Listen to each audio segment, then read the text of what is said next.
The class is called America Decides, and I wanted to put an exclamation point at the end, but they wouldn't let me. So now it's just called America Decides.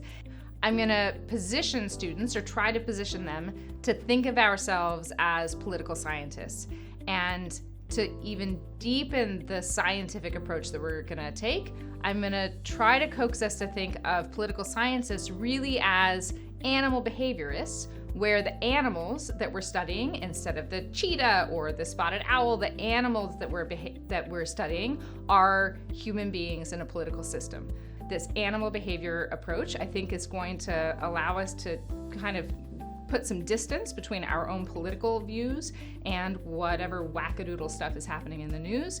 And it's also going to maybe, allow us to turn our gaze inward and wonder why we, as our own weird birds, are operating the way that we do. But it's also, I think, going to help us build empathy for those people who are in different positions and who hold different views.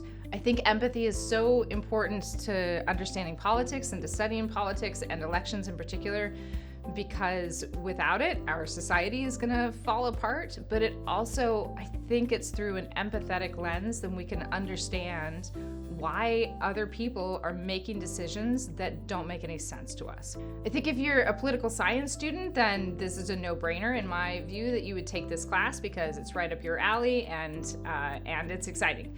But I think really if you're any other major, it also makes sense to take this class, because the levers of power in our government affect you and affect whatever thing that it is that you're working on. I love teaching in person. There's nothing quite like it. And so I admit to feeling a bit of loss that I won't be able to have this class in person with students. But by teaching it online, we can offer it to more students than I would be able to in an in-person classroom. Students across the UC system can take it. Students who have more navigability by taking classes online instead of in person, it just makes the access much wider. In an election year, this course I think is really important because it'll help students to understand what is coming around the bend and what to anticipate and how to interpret the news and the conflicting signals that they're getting. Even in non-election years, I think it's an important course to take because the election will continue to affect us even if it's not in the news.